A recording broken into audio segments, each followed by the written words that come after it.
Bien. Bonjour tout le monde. Alors, est-ce qu'on peut commencer? Oui, monsieur. Bien, très bien. Alors, la même chose que toutes les fois. Donc, il me faut quelques visages à l'écran. Comme ça, au moins, donc, j'aurai pas l'impression de parler à un mur ou de parler à mon ordinateur. Donc,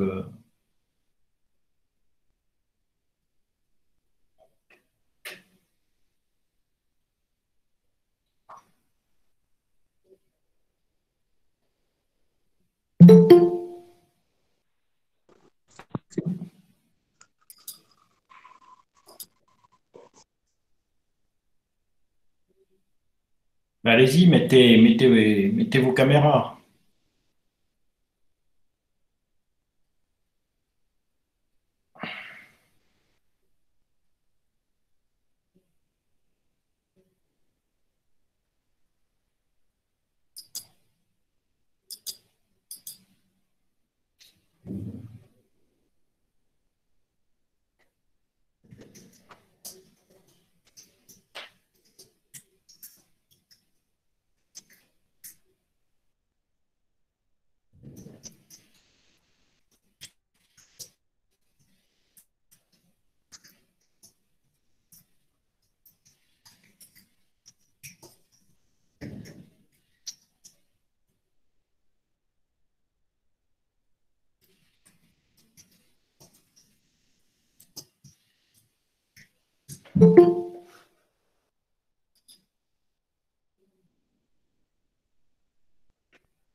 Bon, j'attends toujours. Donc, je comprends pas pourquoi donc vous voulez pas donc allumer vos caméras.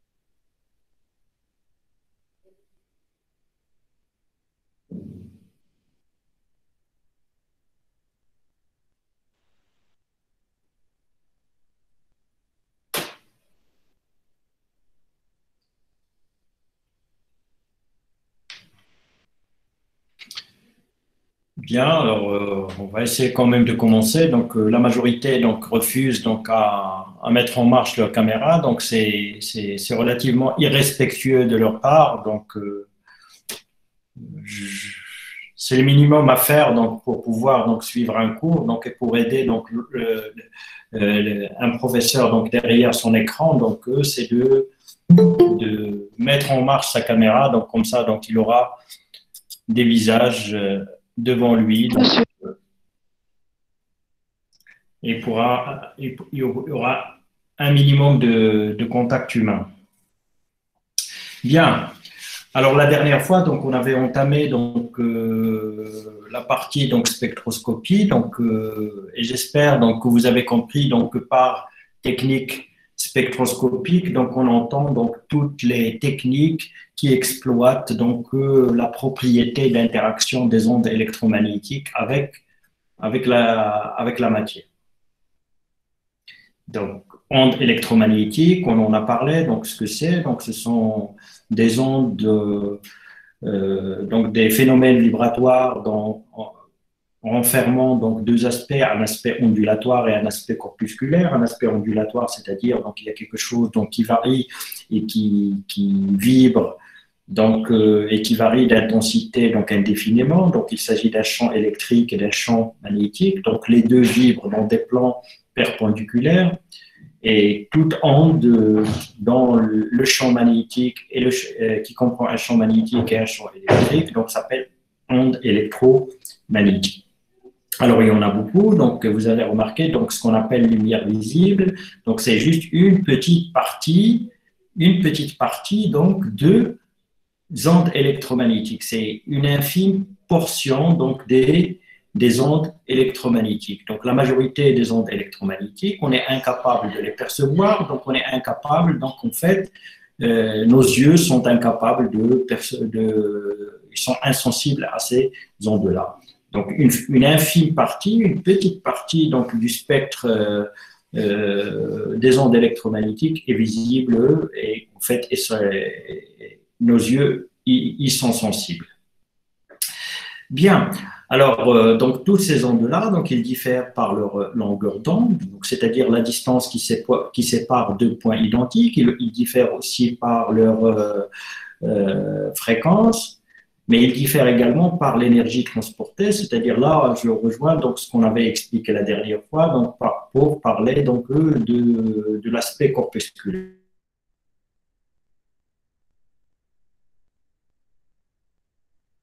En plus donc, de ce champ électrique et ce champ magnétique qui varie d'intensité d'une manière périodique et indéfiniment, donc il y a une certaine quantité d'énergie qui est transportée par ces ondes-là. Alors cette quantité d'énergie, elle est discontinue, donc c'est pourquoi on parle de quanta d'énergie, c'est-à-dire de paquet, donc c'est pas quelque chose de continu, et on parle de photons. Alors j'avais attiré votre attention donc la dernière fois donc pour ne pas croire qu'en fait que les photons c'est juste ce qu'il y a, c'est juste les corpuscules énergétiques qu'on retrouve dans la lumière visible. Donc en fait on parle de photons pour n'importe quelle onde électromagnétique. Donc quelle que soit sa longueur d'onde, les rayons X donc ce sont des ondes électromagnétiques et on peut parler donc de photons X. Alors, donc, les rayons gamma également, ce sont des ondes électromagnétiques. On peut parler de photons gamma. Donc, le photon donc, n'est pas attribué uniquement donc, à la lumière donc, visible, donc aux ondes électromagnétiques pour lesquelles nos yeux sont sensibles. Non, les photons, donc, c'est les paquets d'énergie donc, transportés par n'importe quelle onde électromagnétique. Alors, donc, cette énergie-là, donc, elle est donnée par la fameuse formule E est égal à H nu. Alors, donc, H, c'est la constante de Planck, et nu, donc, c'est la fréquence. Donc, elle est proportionnelle, donc, la quantité d'énergie, elle est proportionnelle à la fréquence. C'est-à-dire, plus cette fréquence est élevée, plus l'énergie d'une onde électromagnétique est élevée. Alors, la fréquence, c'est quoi? Donc, on l'avait expliqué aussi la dernière fois. En fait, c'est le nombre de fois qu'un point donné, donc en fait, ces ondes, ils se propagent même dans le vide. Alors, en fait, ils circulent. Donc, la fréquence, c'est le nombre de fois que cette onde-là, qu'un point de cette onde-là passe devant vous, si vous voulez, donc c'est-à-dire devant un objet fixe, par seconde. Alors, donc, en fait, par rapport à la longueur d'onde, plus la longueur d'onde est courte, plus donc la fréquence est élevée. Donc, et par conséquent, donc en fait, cette énergie donc transportée par l'onde électromagnétique, donc elle est d'autant plus élevée que la fréquence est élevée, elle est d'autant plus élevée que la longueur d'onde est courte. Et ça veut dire quoi aussi? Donc, ça veut dire que plus les longueurs d'onde sont grandes, plus l'énergie transportée est faible. Alors, dans les ondes hertziennes, les ondes qui sont utilisées donc, par la radio et par la télévision, donc ils ont des longueurs d'onde donc, de dizaines de mètres, de centaines de mètres. Donc, ce sont les ondes électromagnétiques les moins énergétiques. Donc, leur longueur d'onde est élevée et leur fréquence est faible. Par contre, donc, si on part de l'autre extrémité donc, du spectre des longueurs d'onde électromagnétiques, donc on s'aperçoit en fait que ce sont les ondes gamma qui sont les plus énergétiques et qui ont les fréquences les plus courtes, les fréquences les plus élevées, pardon, et les longueurs d'onde les plus courtes. Alors les ondes gamma, en fait, c'est ce que dégagent des atomes radioactifs. Donc les atomes radioactifs, ils dégagent des des radiations gamma. Donc c'est là, donc en fait, et c'est là où réside la dangerosité, donc en fait, des matériaux radioactifs. Donc c'est fortement énergétique. Donc si vous êtes exposé à des ondes de gamma, donc en fait, ça vous brûlera tout simplement, comme vous vous brûlez au feu, tout simplement. Donc c'est tellement énergétique que ça provoque des brûlures. Donc en fait, si ça ne provoque pas la mort, donc ça provoquera des cancers. Les rayons X aussi, donc ils sont utilisés en médecine, donc ils sont également très énergétiques et ils provoquent aussi donc des cancers. Bien, voilà donc concernant un peu donc les généralités dont on a parlé la dernière fois. En fait, ce qui est intéressant pour nous dans les méthodes spectroscopiques, donc je l'ai dit, donc en fait c'est cette interaction que peuvent avoir donc ces ondes électromagnétiques avec la matière. Quand je parle de matière, ça veut dire au niveau atomique, donc ça interagit au niveau atomique et au niveau moléculaire. Donc ces ondes électromagnétiques, donc en fait ils ont une certaine quantité d'énergie, donc et c'est cette énergie-là donc qui va provoquer des modifications sur les atomes, sur les molécules, et ce sont donc en fait ces modifications-là qui peuvent nous donner des renseignements sur la structure de la matière. Alors maintenant, dans le cas de ce qu'on appelle la spectroscopie UV visible, c'est-à-dire la spectroscopie qui va utiliser donc en fait donc des ondes électromagnétiques dans le domaine du visible, c'est-à-dire entre 400 et 800 nanomètres, et des ondes UV, c'est-à-dire au-dessous de 400 nanomètres, de 100 à peu près, donc si on veut être large, de 100 nanomètres jusqu'à 400 nanomètres.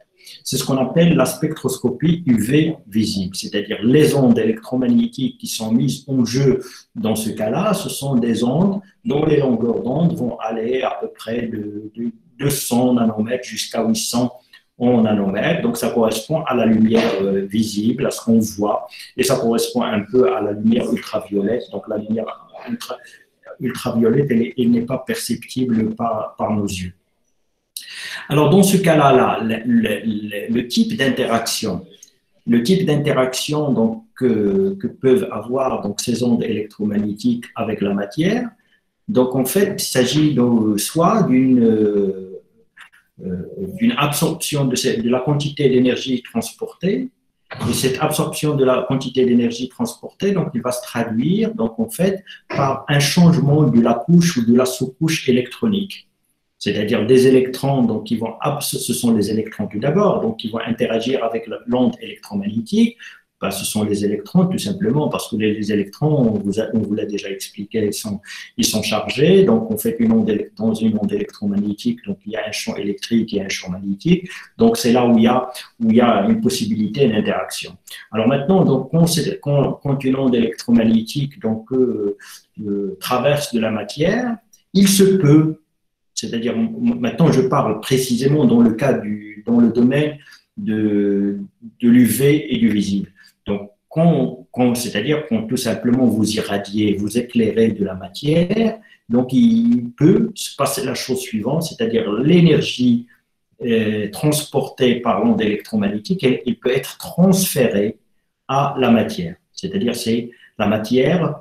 Les atomes, les molécules vont prendre cette énergie, donc en fait, ils vont la prendre. Qu'est-ce qui va se passer au niveau atomique? C'est que certains électrons vont avoir plus d'énergie, donc et s'ils ont plus d'énergie, donc ils vont passer d'un niveau énergétique où ils étaient à un niveau énergétique supérieur.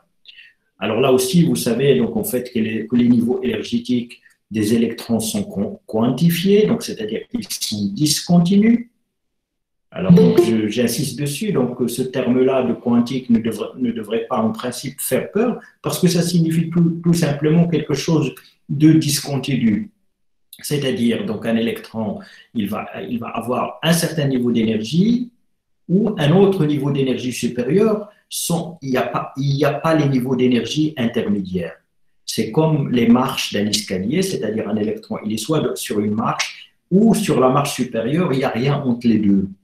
Alors maintenant, donc, les électrons qui vont absorber cette énergie, donc ils vont passer à un niveau énergétique supérieur, c'est-à-dire à une couche énergétique supérieure, et on parle d'état excité.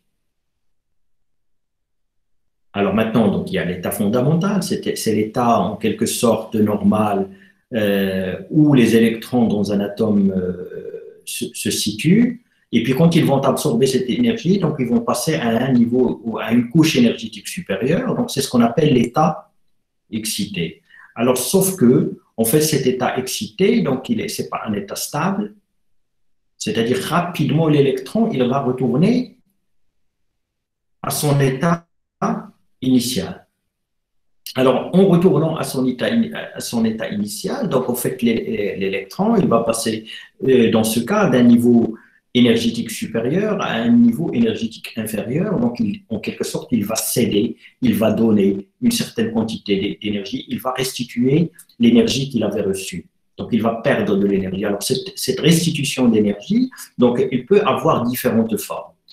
Donc, les électrons, en passant de l'état excité à l'état fondamental, donc ils vont restituer l'énergie, c'est-à-dire ils vont redonner l'énergie qu'ils ont absorbée en un premier pour passer à l'état excité. Maintenant, c'est le phénomène inverse. Ils vont repasser de l'état excité vers l'état fondamental.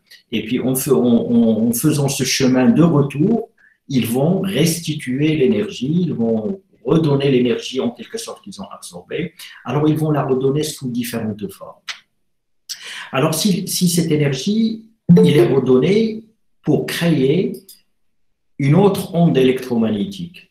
C'est-à-dire, donc, en fait, la matière, donc, il va irradier, il va en quelque sorte devenir source de radiation, il va devenir source d'ondes électromagnétiques. C'est ce qu'on appelle la fluorescence. Donc, tous les phénomènes de fluorescence que vous avez, donc, il y a des insectes qui sont fluorescents, donc qui vont apparaître la nuit, donc qui vont être visibles la nuit. Donc, il y a des couleurs et des substances qui sont fluorescentes. Donc, en fait, ce qui se passe, c'est qu'en fait, ils vont absorber une certaine quantité d'énergie et ils vont la restituer sous forme de lumière, sous forme d'une autre longueur d'onde et sous forme d'une autre onde électromagnétique. La règle veut qu'en fait, l'énergie qui est restituée, elle est toujours inférieure à l'énergie absorbée. C'est-à-dire, en fait, la longueur d'onde émise dans le cas de la fluorescence, elle est toujours supérieure à la longueur d'onde d'excitation. On parle de longueur d'onde d'excitation.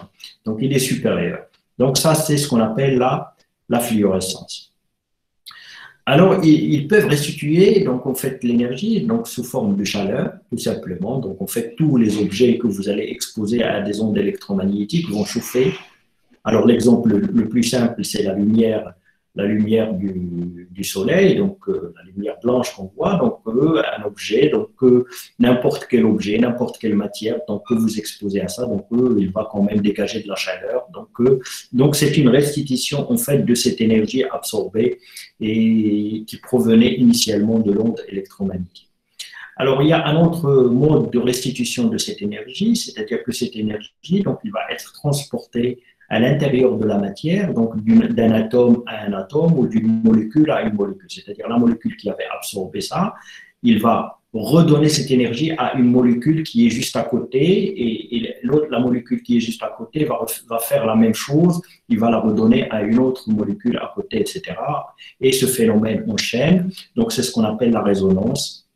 Et ce phénomène-là, donc je vous l'avais dit la dernière fois, il est d'une importance capitale en biologie. Donc en fait, c'est le principe de la photosynthèse. La photosynthèse, les plantes, ils reçoivent de la lumière, ils reçoivent de l'énergie du soleil. Donc ils la font transporter en quelque sorte, ils la font passer de molécule à molécule par ce phénomène de résonance jusqu'à ce qu'ils puissent catalyser donc des réactions chimiques. Donc voilà, donc en fait, ce sont là les phénomènes. Alors maintenant, donc c'est ce qui se passe à l'intérieur des molécules. Donc, juste faites une attention, c'est pas toutes les molécules, c'est-à-dire c'est pas n'importe quelle molécule. Si vous l'irradiez avec n'importe quelle onde électromagnétique, il va absorber cette énergie. Donc c'est pas forcément toujours le cas. C'est-à-dire, ce phénomène, il peut se passer comme il ne peut pas se passer, ça dépend de la structure de la molécule. Et ça dépend de la longueur d'onde de la radiation électromagnétique. Donc, il y a deux choses. Donc, en fait, il y a les molécules d'un côté, il y a la matière d'un côté, il y a les ondes électromagnétiques d'un côté. Donc, c'est dans certains cas où il se passe ce que je viens de décrire. Donc, ce que je viens de décrire, il ne se passe pas tout le temps. Ça ne se passe pas tout le temps. Donc, si vous mettez un morceau de bois à la lumière, donc généralement, il ne chauffe pas. Donc, ça veut dire qu'il n'absorbe pas cette lumière. Il n'absorbe pas la matière dont est formé le bois, donc n'absorbe pas, donc ces ondes électromagnétiques n'absorbent pas leur énergie. Alors, ça, c'est juste un exemple pour expliquer en fait que tous les phénomènes dont je vous ai parlé, cette absorption, cette restitution sous forme de fluorescence, sous forme de chaleur ou sous forme de résonance, donc c'est pas quelque chose qui est automatique, c'est-à-dire c'est pas à chaque fois qu'il y a matière, il y a ce phénomène, et c'est pas à chaque fois qu'il y a onde électromagnétique, il y a ce phénomène. Donc ça dépend de la matière et ça dépend des ondes électromagnétiques. Alors maintenant, dans la spectroscopie UV visible, donc qui est notre sujet d'aujourd'hui, en fait, ce qui se passe généralement, c'est ce que je viens de décrire, c'est-à-dire ce passage des électrons d'un état fondamental à un état excité, et puis une restitution de cette énergie. Alors, donc, en fait, quand vous irradiez de la matière avec une onde électromagnétique UV visible, et dans le cas où il se passe ce phénomène, en fait, cette onde, l'énergie, donc, en fait, elle est absorbée par la matière. C'est-à-dire, en quelque sorte, si on mesure l'énergie d'une longueur d'onde, d'une onde électromagnétique avant et après, donc après exposition à la matière, on peut s'apercevoir qu'en fait, que cette énergie-là, elle va diminuer. C'est-à-dire qu'une partie de l'énergie a été absorbée par la matière. Alors ça, c'est le principe de la spectroscopie UV visible. Et c'est ce que vous allez utiliser le plus dans vos travaux pratiques, donc durant votre cursus jusqu'à la licence. C'est-à-dire, donc en fait, vous allez mettre de la matière, c'est-à-dire des molécules, vous allez les mettre généralement dans une solution, et puis donc cette solution, vous allez la faire traverser par une onde électromagnétique. Alors donc, est-ce que vous voyez donc mes diapos? Oui, monsieur. Donc Oui, voilà. monsieur. Donc en fait, c'est ce qui est schématisé. Donc devant vous maintenant, vous avez une source de radiation électromagnétique, c'est-à-dire une source de lumière tout simplement, donc de la lumière ultraviolette ou de la lumière visible.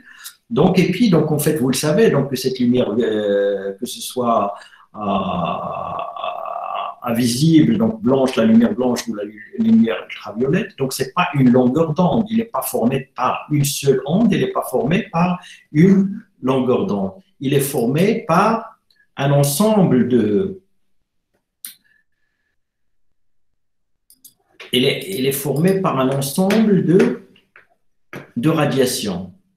Alors maintenant, pour qu'on puisse avoir quelque chose d'exploitable scientifiquement, donc comme je l'ai expliqué, donc au tout début, qu'en fait, que cette énergie, donc il est fonction de la longueur d'onde. L'énergie transportée par une radiation, donc il est fonction de la longueur d'onde. Alors ici, donc on a tout intérêt en fait à n'utiliser qu'une seule longueur d'onde, comme ça, on sait quelle est la quantité d'énergie qu'on a mise en jeu. Alors maintenant, le principe, il est tout simple, comme je viens d'expliquer. Donc vous avez de la matière donc, dans une solution, vous avez des molécules dans une solution, on les fait traverser par une longueur d'onde bien précise et on va mesurer l'intensité de la longueur d'onde avant et après avoir traversé notre contenant, c'est-à-dire notre récipient, notre cuve, notre tube qui contient notre matière. Alors, s'il y a absorption, en fait, l'intensité qui va sortir après, donc va être inférieure à l'intensité émise, parce qu'en fait, une partie a été absorbée par la matière en question, par les molécules en question. Alors déjà, donc, par rapport à ces intensités, ici on parle d'intensité émise, et après, donc, ce qui sort, ce qui traverse votre échantillon, on l'appelle intensité transmise. Alors maintenant, donc en fait, c'est ce phénomène-là, c'est-à-dire c'est cette diminution de l'intensité qui nous intéresse. Si on mesure l'intensité avant et après, on s'aperçoit qu'il y a une certaine diminution de cette intensité, ça veut dire tout simplement qu'il y a absorption. Alors cette absorption, c'est ce qu'on appelle la densité optique. Donc cette absorption ou cette absorbance, c'est ce qu'on appelle la densité optique. Alors cette densité optique, donc on écrit comme ça, DO, donc DO c'est densité optique ou également absorbance, et il est défini comme étant le logarithme de l'intensité I0 sur I. Donc c'est le rapport de ces deux intensités, c'est-à-dire le rapport de l'intensité émise sur l'intensité transmise. Alors je répète, l'intensité transmise correspond à ce qui sort de votre cuve où il y a l'échantillon, et l'intensité émise, donc en fait, c'est l'intensité de la lumière incidente, c'est-à-dire de la lumière qui va traverser et avant qu'elle traverse en fait votre échantillon. Alors l'ADO, tout simplement, c'est le logarithme de ce rapport-là. Alors donc, il faut comprendre une chose, donc en fait, c'est à propos du logarithme. Donc en fait, la fonction logarithme, vous l'avez déjà étudié donc, depuis votre lycée. Alors maintenant, donc, ce qu'il faut comprendre, c'est l'utilisation du logarithme donc en sciences physiques, en sciences chimiques. Donc en fait, il est surtout utilisé pour abaisser les valeurs, tout simplement. La fonction logarithme, vous savez comment elle est, donc c'est une fonction donc, qui tasse en fait les valeurs, c'est-à-dire le logarithme de quelque chose de très très élevé comme valeur est faible, c'est-à-dire le logarithme d'1 milliard ou d'1 million, donc ça revient à des chiffres très faibles. Donc en fait le logarithme à chaque fois, donc on l'utilise juste pour avoir des chiffres très faibles. C'est la seule raison pour qu'on l'utilise. Au lieu d'avoir des DO au lieu d'avoir des DO d'1 milliard ou de 350 millions ou je ne sais quoi d'autre, donc on utilise le logarithme pour parler donc de DO de 1, de 0,5, etc. Donc le logarithme il est souvent utilisé pour juste avoir des valeurs gérables, enfin, dans lesquelles on peut donc qu'on peut utiliser donc couramment, donc sans que ça ne pose beaucoup de problèmes d'évaluation dans notre esprit. Bien. Alors maintenant donc le principe de l'utilisation de cette absorption de cette spectroscopie UV, donc elle est là devant vous. Donc en fait c'est que en fait une certaine quantité d'énergie et une certaine quantité donc, de cette lumière incidente, il va disparaître après avoir traversé donc l'échantillon, et c'est ce qu'on appelle l'absorbance. Alors maintenant, toute la question ici, c'est est-ce qu'on peut-on relier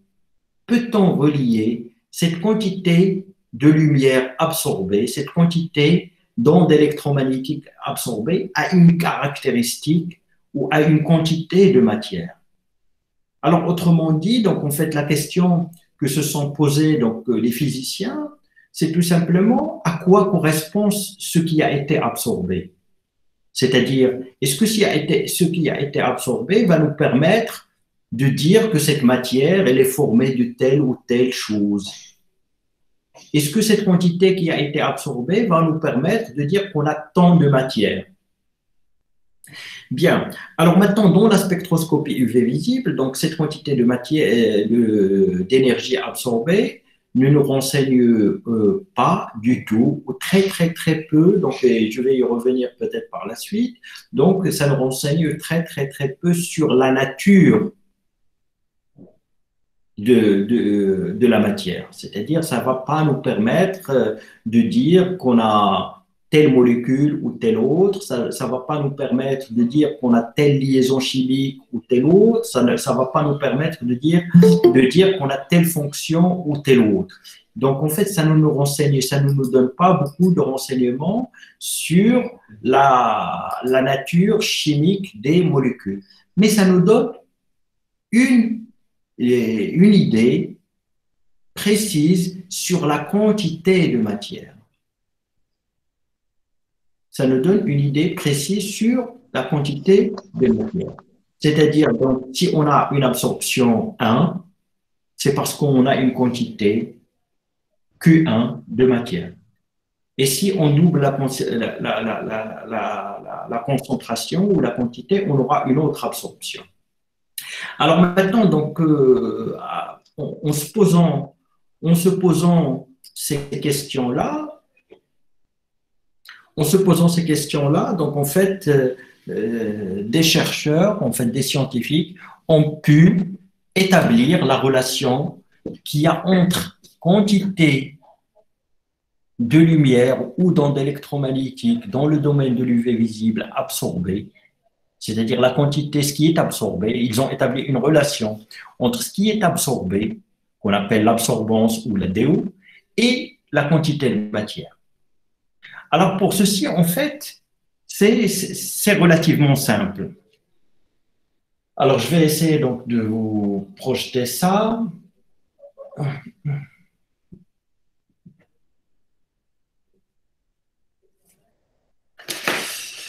Alors, bien.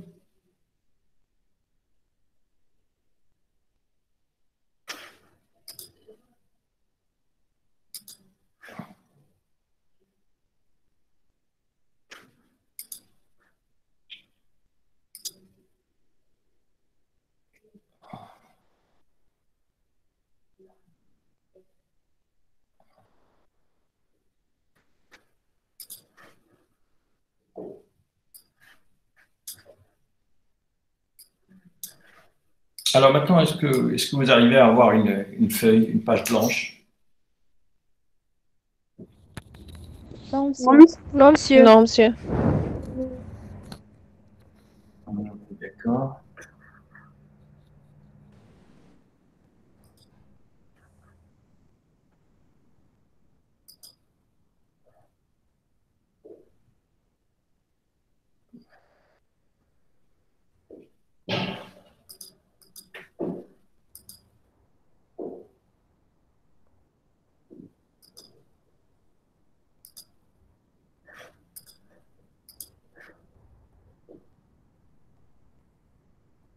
Maintenant?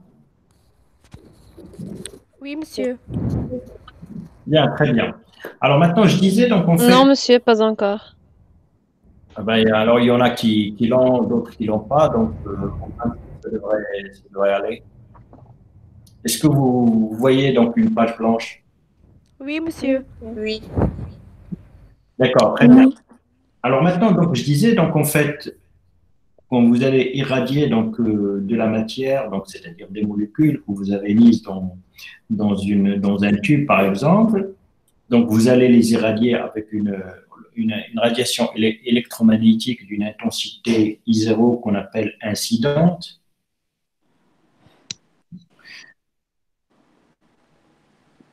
Et puis après, vous allez, après avoir traversé donc votre tube, donc vous aurez une autre intensité, une intensité transmise. Alors en fait, la DO, c'est, comme on vient de le voir, donc c'est le logarithme du rapport des deux intensités émises et transmises. Alors maintenant, la question, c'est à quoi ça correspond cette DO? Donc cette absorbance-là, ça correspond à quoi? Alors maintenant, je disais, donc en fait, les questions qu'on s'est posées, c'est cette absorbance, est-ce que ça correspond, est-ce que ça indique est-ce que ça apporte un renseignement? Est-ce qu'elle est liée à la nature des, des molécules, donc, ou de la matière? Ou est-ce qu'elle est liée tout simplement à la quantité de matière, à la quantité des molécules? Ou bien les deux? Est-ce que ça nous donne est-ce que ça va nous donner un renseignement sur ça, ou sur ça, ou sur les deux? Alors maintenant, en UV visible, c'est-à-dire tout ce qui concerne les radiations UV visibles, donc en fait, ça nous permet, de matière. donc ça ne nous permet pas d'avoir une idée donc, sur les molécules. Ça ne nous donne aucun renseignement ni sur les fonctions qu'il y a dans ces molécules. Ça ne nous donne aucune idée sur les liaisons chimiques, etc. Donc, en fait, ça ne nous donne aucune, ça ne nous donne aucune idée, renseignement par rapport à ces aspects-là. Par contre, on s'est aperçu, en fait, que cette absorbance-là, elle est fonction de la quantité de matière.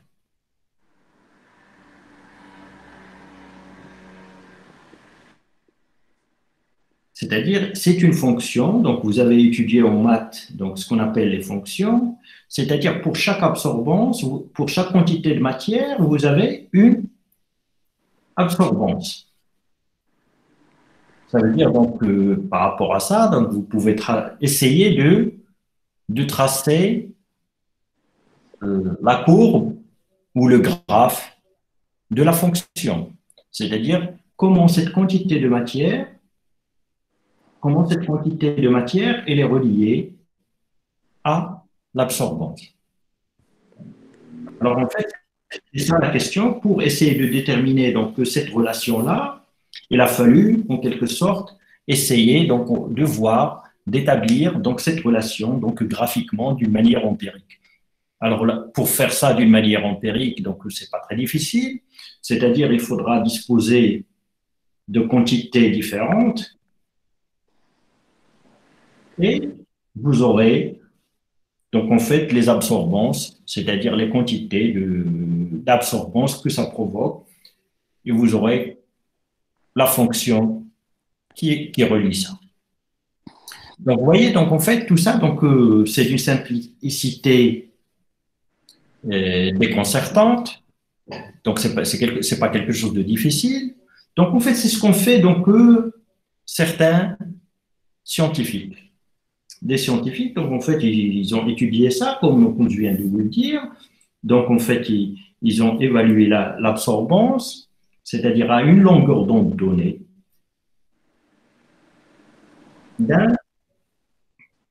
d'une substance, d'une molécule, et on a fait varier les concentrations. Alors, quand il n'y a rien, quand il n'y a pas de matière, quand il n'y a pas de matière, il est tout évident quand il n'y a pas de molécule, c'est évident que votre absorbance soit nulle. D'accord? Alors maintenant, dès que vous augmentez les concentrations,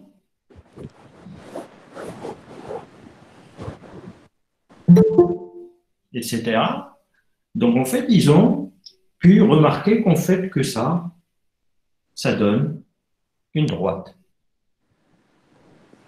Ça donne une droite jusqu'à un certain niveau. S'il vous plaît, monsieur, il y a quelques problèmes dans le diapo. Monsieur, le diapo Si on voit plus la planche. Vous ne voyez plus la planche. Je pense que c'est à cause de la connexion. Donc, je vais arrêter puis remettre.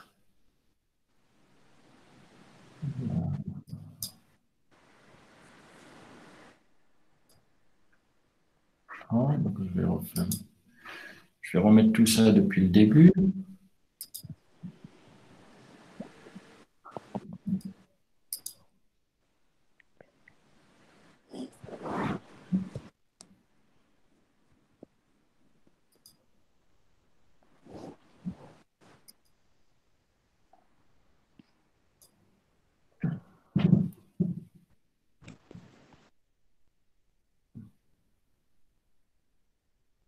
C'est bon?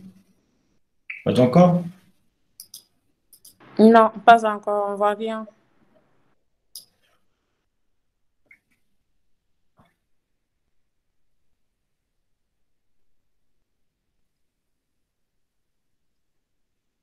C'est bon, Vous êtes madame. bien, monsieur. Donc voilà, donc ça s'est arrêté à quel niveau? Quand vous avez commencé la deuxième cour, D'accord, très bien. Alors en fait, je disais donc en fait que ça c'était un truc relativement facile, donc scientifiquement je veux dire pour le déterminer, c'est-à-dire donc on a fait la chose suivante, c'est-à-dire donc vous avez pris une substance donnée à une longueur d'onde déterminée et vous avez fait varier et on fait varier les concentrations. Et puis, on mesure les DO comme ça, donc dans un appareil, c'est-à-dire on mesure l'intensité émise et l'intensité transmise, le logarithme du rapport, c'est ce qu'on appelle la DO, et on va faire correspondre à chaque concentration, donc la DO obtenue. Alors, on s'est aperçu qu'en fait, que voilà, donc à zéro, donc quand il n'y a pas de matière, quand votre concentration elle est nulle, donc il n'y aura pas d'absorbance, donc vous aurez zéro. Et puis, plus vous augmentez la concentration, donc les DO augmentent et vous avez une courbe linéaire, c'est vous avez une droite, jusqu'à une certaine valeur et vous n'avez plus de droite. Alors maintenant, donc, limitons-nous juste à cette partie où la relation qui lie la DO à la concentration est une relation linéaire. Alors l'équation d'une droite, vous la connaissez. C'est quoi l'équation d'une droite? Y égale à AX plus B. AX plus B. Alors, c'est généralement, oui, c'est AX plus B. Alors, dans notre cas, Y, c'est quoi? Y, c'est l'axe des Y, c'est ça? C'est le DO. Le DO. Alors, A, c'est un coefficient. Et les X, donc, c'est Concentration. La concentration. Alors, B, c'est 0 qui passe par l'origine. Donc, vous n'avez pas de B, donc une droite qui passe par l'origine. Donc, son équation, c'est Y égale à X. D'accord? Donc, en fait, dans cette partie de la courbe, vous avez la DO qui est égale à quelque chose, à un coefficient. À un coefficient de proportionnalité pour la concentration. Et voilà, donc vous y êtes déjà presque. Donc, vous avez la relation qui relie la DO à la concentration. Alors maintenant, donc, ce coefficient de proportionnalité, c'est quoi?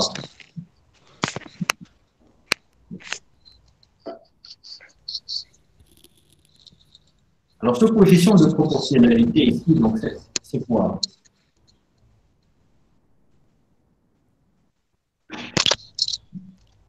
Alors ça, c'est des rappels élémentaires de vos cours. La pente de la droite. Voilà, exactement. Très bien, monsieur. Donc, en fait, c'est ce qu'on appelle la pente, tout simplement. C'est la tangente ici, c'est la tangente alpha de la pente. Donc, en fait, c'est la pente de cette droite. C'est la pente de cette droite. Alors maintenant, ça, c'est pour une substance donnée. Wasotira likoni hauyo wanduma mwendao hauyo likoni. On ne sait pas qui c'est qui parle. Alors bon, alors je continue quand même. Donc je disais que ça c'est pour une substance donnée, c'est-à-dire pour une molécule donnée. Alors maintenant, si je prends une autre molécule, est-ce que je vais avoir la même droite ou pas? Je vais avoir le même comportement. Je vais avoir toujours le même comportement, mais je n'aurai pas la même droite. C'est-à-dire, je vais voir peut-être une droite comme ça, et après je verrai ça. Donc j'ai toujours une droite, mais ce n'est pas la même droite. C'est quoi la différence entre les deux? Donc ça, c'est la substance 1, ça, c'est la substance 2. C'est quoi la différence entre les deux? Alors, dans le deuxième cas aussi, donc la DO, c'est également un coefficient alpha fois la concentration. C'est toujours proportionnel à la concentration, c'est toujours une droite, mais c'est quoi la différence entre les deux? La variation de la densité optique. Oui, donc ils ont pas pour les mêmes. En fait, ici, donc c'est des concentrations, mais pas de la même molécule. Dans un cas, c'est-à-dire que vous avez refait la même expérience, mais avec une autre chose, avec une autre molécule, vous allez obtenir toujours le même comportement, c'est-à-dire une droite et puis une sorte de saturation. C'est quoi la différence entre les deux? Donc, en fait, si on les met dans le même graphe, donc ça va faire ceci, par exemple. La pente. Exactement. Donc, la différence, en fait, c'est la pente. Et cette pente, il correspond à quoi? Donc, en fait, cette pente, ce coefficient alpha, il va dépendre, il est fonction de la substance. C'est-à-dire, pour chaque substance, on a une pente. Donc, c'est une caractéristique de la substance. Vous me suivez? Oui, monsieur. Bien. Alors maintenant, vous avez toujours le même comportement, sauf que le coefficient de proportionnalité, donc il va dépendre de la substance, et par conséquent, c'est quelque chose qui est relié à la substance, qui va dépendre de la substance. C'est ce qu'on appelle le coefficient d'extinction moléculaire.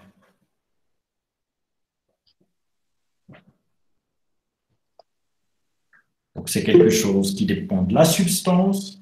Il est fonction de la substance, ce qu'on appelle le coefficient d'extinction moléculaire. Et généralement, donc, on le désigne par la lettre grecque epsilon. Donc, et dans ce cas-là, la DO, d'une manière générale, va devenir epsilon C. D'accord? Alors maintenant, qu'est-ce que ça signifie? Donc, que des pentes... Monsieur, s'il vous plaît, le diapo est en pause. Comment? Le diapo est bloqué. est bloqué.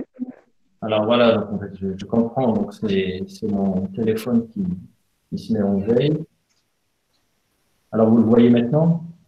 Oui, monsieur. Voilà. Oui. Donc, voilà. Donc, je disais, donc, en fait, que c'est quoi? Qu'est-ce que ça signifie, donc, ces pentes différentes? Qu'est-ce qui signifie dans ce cas de mesure de l'absorption?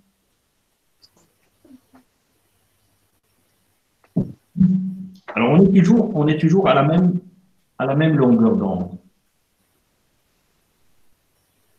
On a changé les concentrations pour chaque substance et on a des substances différentes. Et pour chacune, on aura le même comportement, la même allure de la courbe, mais des pentes différentes. Alors, ces pentes différentes, donc, il signifie quoi?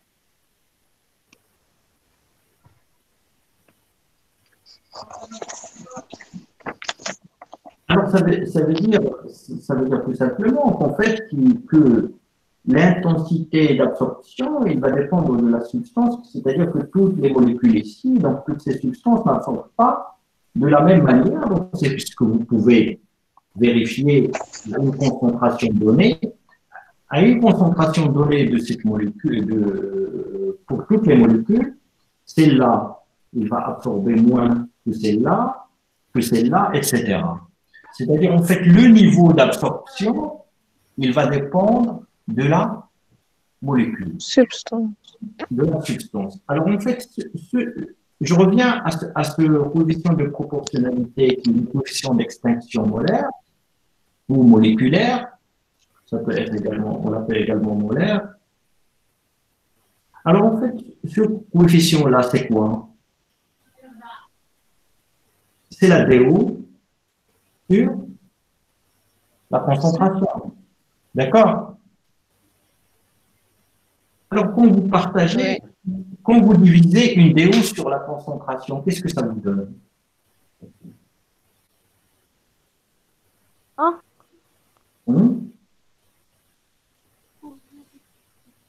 Alors, d'une manière générale, quand vous divisez quelque chose par quelque chose, qu'est-ce que ça signifie et qu'est-ce que ça donne? Qu'est-ce que ça signifie une division?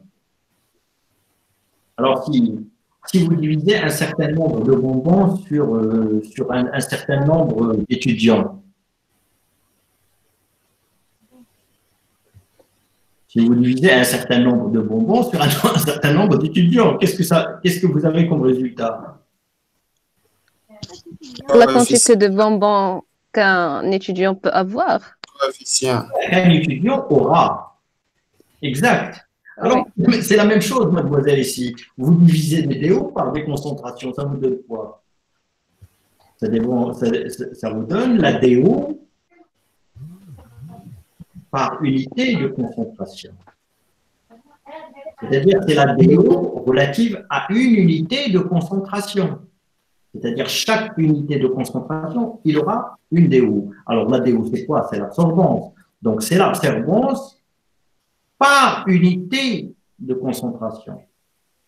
C'est ça ce que ça signifie. Donc ça, c'est pour vous expliquer qu'est-ce que ça signifie, ce coefficient d'extinction molaire au mol. Alors ça signifie tout simplement l'absorbance d'une mole. C'est l'absorbance d'une mole. C'est pourquoi ça s'appelle le coefficient d'extinction molaire ou moléculaire.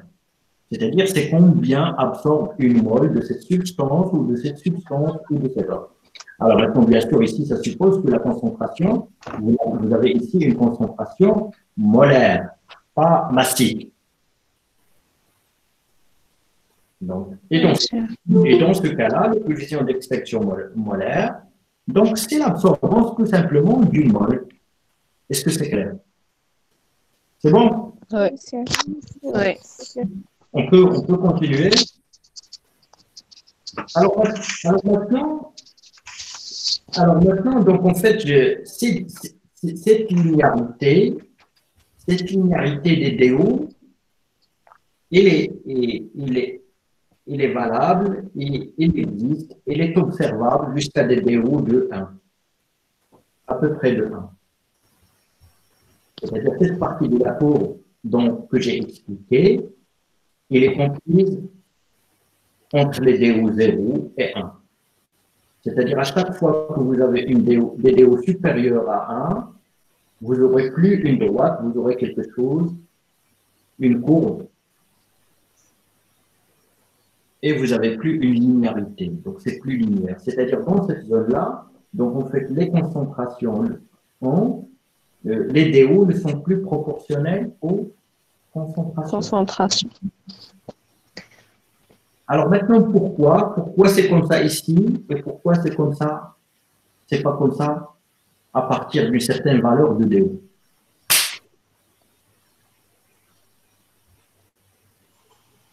Bien. Avant d'arriver là,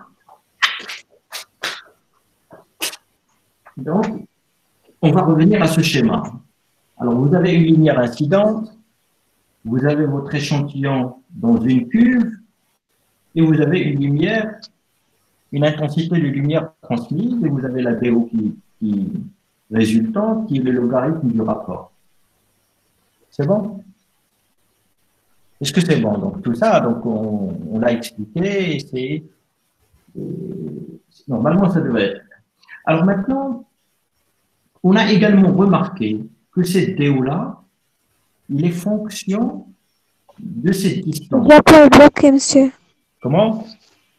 Oui, Pardon. monsieur. Diapo est bloqué.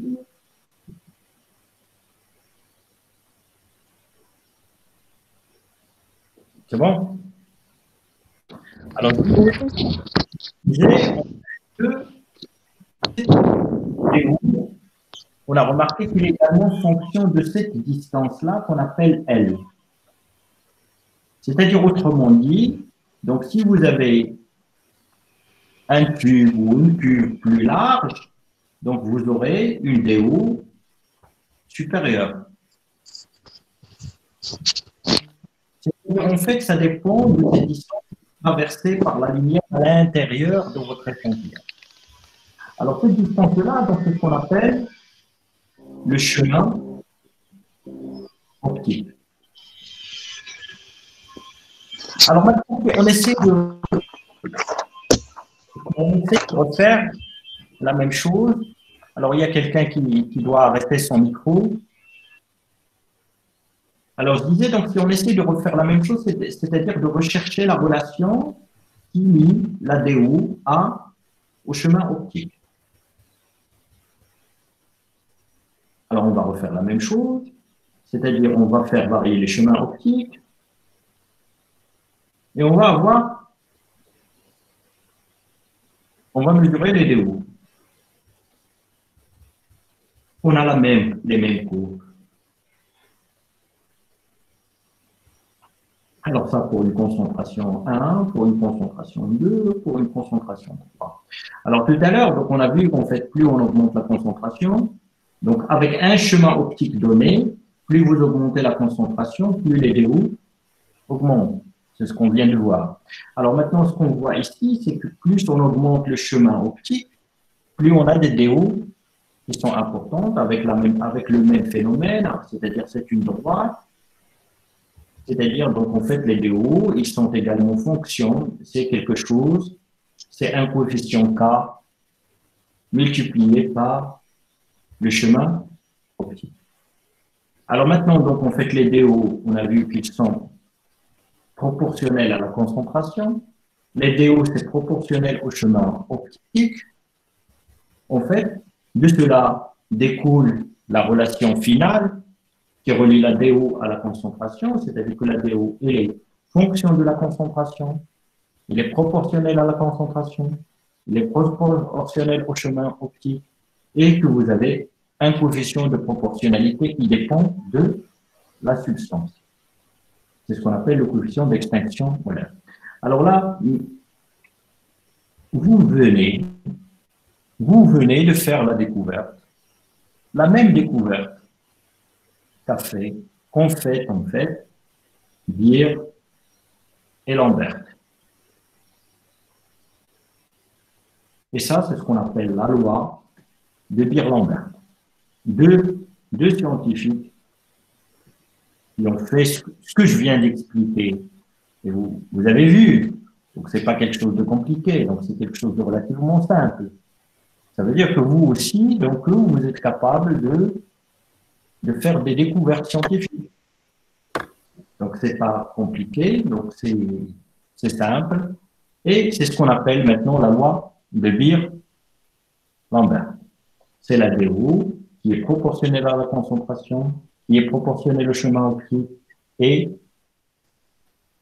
avec un coefficient de proportionnalité qui dépend de la molécule et qu'on appelle coefficient d'extinction molaire.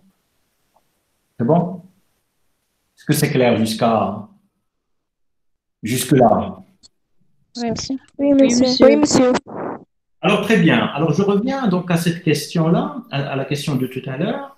Donc, en fait, vous avez une partie où vous avez une droite, une linéarité, et que vous avez une partie où c'est plus linéaire.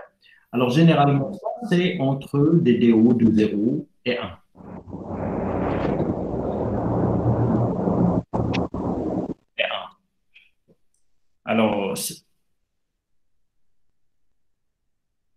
Alors maintenant, pourquoi ici, donc, vous avez une proportionnalité? Donc ça, c'est relativement donc, compréhensible, donc, mais on va y revenir aussi pour l'expliquer. Mais surtout ici, pourquoi quand vous allez augmenter soit la concentration, soit le chemin optique, donc vous avez c'est plus linéaire. C'est-à-dire, en fait, vous pouvez augmenter la concentration, au-delà d'une certaine concentration, vous pouvez augmenter la concentration tant que vous voulez, les DO ne bougeront plus. Vous aurez toujours la même DO ici, à cette concentration, à cette concentration et à cette concentration, même si vous les augmentez encore, donc vous aurez toujours presque la même DO. Pourquoi? C'est parce qu'à partir d'une constante donnée, la substance ne peut plus augmenter ne peut plus augmenter l'absorbance, sa densité optique. C'est son point de saturation.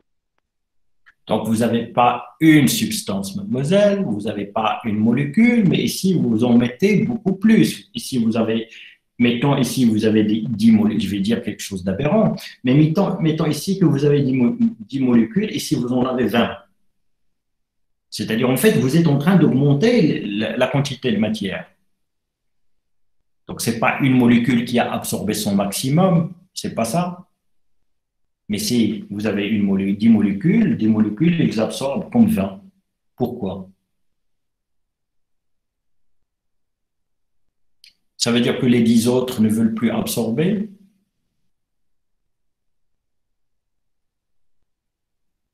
Ou ça veut dire qu'il n'y a plus assez de lumière, d'assez d'ondes électromagnétiques pour que ça soit absorbé? Alors ça, c'est pas possible qu'il n'y ait pas de lumière parce qu'en fait, dans ce cas-là, si vous avez plus de lumière, il n'y a rien qui sort, vous aurez ici 0, vous aurez une division par 0, donc qui est impossible. Donc ce cas-là, mathématiquement, il est interdit déjà. Donc si vous avez ça, donc vous n'aurez pas de DO que vous pouvez calculer. Donc ça, c'est déjà arrêté à ce niveau-là. Alors maintenant, ça veut dire que vous avez toujours suffisamment de lumière incidente et vous aurez toujours de la lumière transmise. Alors maintenant... Monsieur, votre caméra est en pause encore.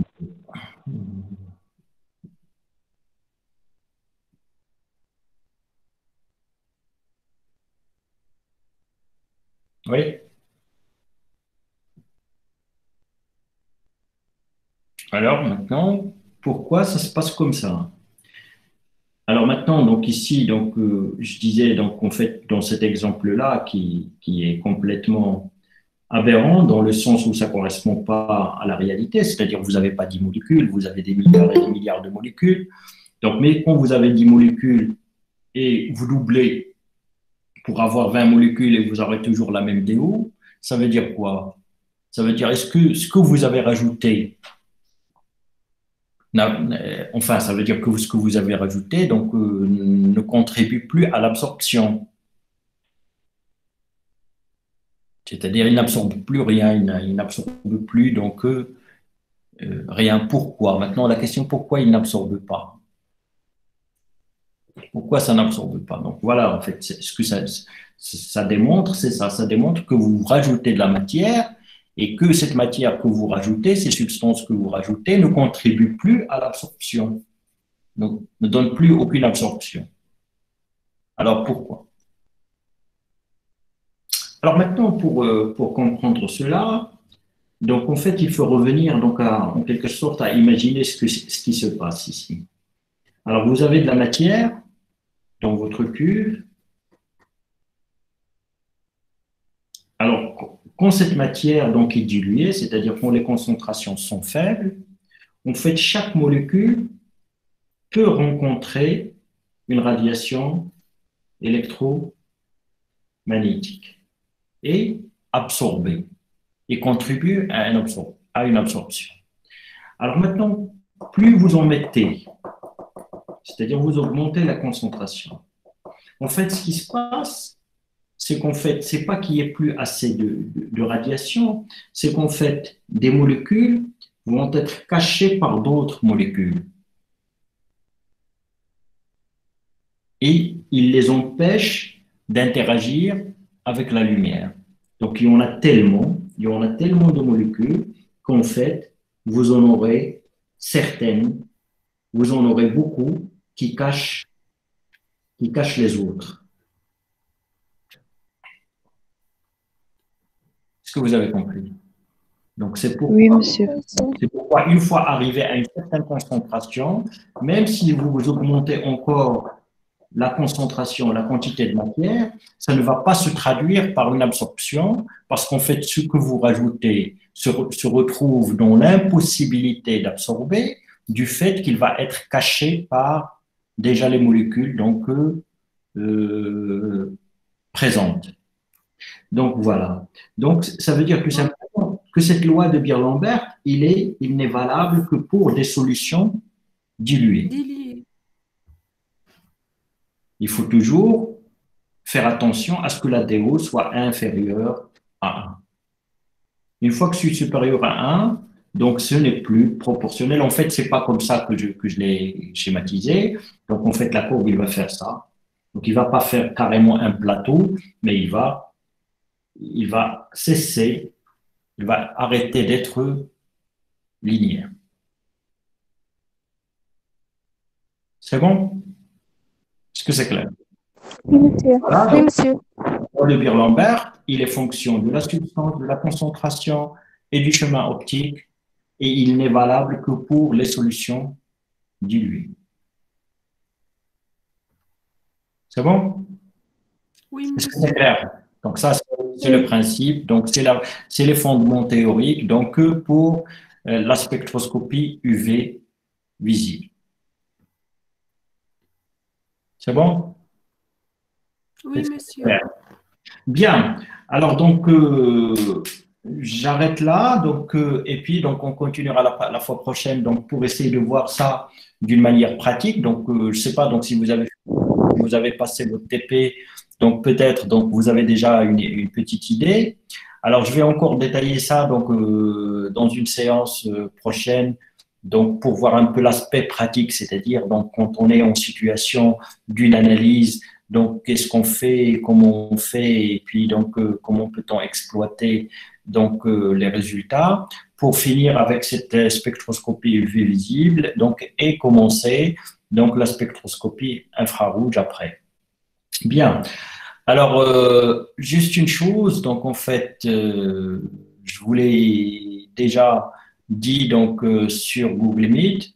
Donc en fait, je m'aperçois qu'il y en a de plus en plus, beaucoup d'entre vous qui ne suivent pas, qui n'arrivent pas à suivre. Donc moi, donc en tout cas, en amphi, donc il apparaît clairement que personne ne révise, que personne, enfin personne, donc presque personne. Donc il y a à chaque fois une personne ou deux donc qui ont une idée donc, sur le cours.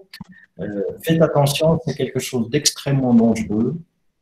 Donc, ce n'est pas à la dernière minute que vous pouvez rattraper votre retard. Donc, pourquoi ça se passe comme ça? Donc, certainement, il y a des raisons, il y en a peut-être même beaucoup, mais donc, en fait, la situation, elle est telle qu'elle est. Donc, c'est-à-dire, pour le moment, il n'y a que cette manière de dispenser un enseignement, c'est-à-dire en distanciel, essentiellement en distanciel, donc pas uniquement chez nous au Maroc, mais partout dans le monde. Et moi, je vous l'ai déjà peut-être dit, donc en fait, je pense que cette manière, c'est encore elle est beaucoup plus intéressante que l'ancienne méthode, dans la mesure où si chacun d'entre vous fait l'effort de travailler donc son cours, il va s'amener avec des questions et chacun va s'amener avec les choses qu'il n'a pas compris lui et pas un autre. Et comme ça, moi, donc, je peux expliquer à chacun ce qu'il n'a pas compris. Et de cette façon-là, chacun va se retrouver en ayant tout compris. C'est-à-dire, donc, ce que n'a pas compris l'un, ce n'est pas forcément ce que n'a pas compris l'autre. Même aujourd'hui, en dispensant de cette séance, c'est-à-dire donc après cette séance, peut-être que chacun d'entre vous donc a un problème, mais il a un problème de compréhension différent, à une étape différente d'un autre. Donc voilà un cours magistral tel qu'on peut le dispenser, donc comme cette séance, donc en fait ne permet pas à chacun de comprendre tout, mais ce qu'on appelle des classes inversées, c'est-à-dire donc une fois que vous avez travaillé votre cours et vous venez en amphi pour poser des questions, alors c'est l'occasion pour que chacun amène juste ce qu'il n'a pas compris. Et de cette manière-là, tout le monde bénéficie et tout le monde aura compris la totalité.